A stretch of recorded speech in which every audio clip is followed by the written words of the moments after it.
नमस्कार. परिवर्तन न्यूजमध्ये स्वागत आहे. उजनीमधून जे काही पाणी सोडलं होतं पूर्ण करण्याच्या दृष्टीनं त्याचा परिणाम आता भीमा नदीकाठच्या शेतकऱ्यांना आता या ठिकाणी भोगावा लागला दिसून येतोय. तुम्ही माझ्या पाठीमागे बघू शकता की भीमा नदी आहे, ती भीमा नदीला दुथडी भरून जे काही पात्र आहे ते पात्र आता बाहेर आले आणि नदीकाठच्या शेतकऱ्यांच्या या ठिकाणी नुकसान झालं दिसून येते. जी पिकं आहेत ती पिकं सुद्धा आता या ठिकाणी पाण्यात गेलेली आपल्याला दिसून येत आहेत. आज आपण सकाळी 9ची जर अपडेट पाहिली असेल तर दिलासादायक बातमी आहे. दौंडचा जो विसर्ग आहे तो दौंडचा विसर्ग हा बऱ्यापैकी या ठिकाणी कमी झाला दिसून येतोय.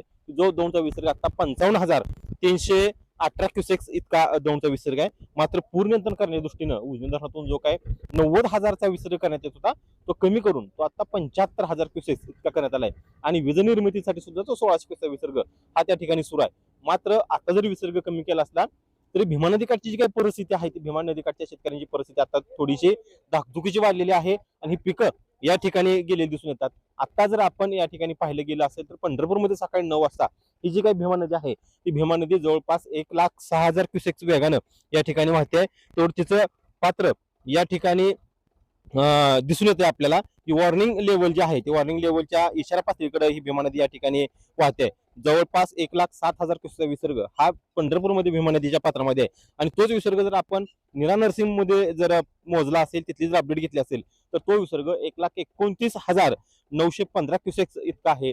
अंदाजे या विसर्गानं जी भीमा नदी आहे ती भीमा नदी आहे ती इशारा पातळीकडे या ठिकाणी वाटचाल करून धोक्याच्या पातळीकडे जाणार आहे. मात्र उजनी धरणातून विसर्ग कमी केल्यामुळं ही वाढ आता फारशी वाढणार नाही. त्यामुळे ही खरं तर नदीकाठच्या शेतकऱ्यांसाठी दिलासदायक बातमी आहे. उजनी आणि वीरची अपडेट आम्ही तुमच्यापर्यंत पोहोचवतोच. त्यासाठी पाहत राहा परिवर्तन न्यूज.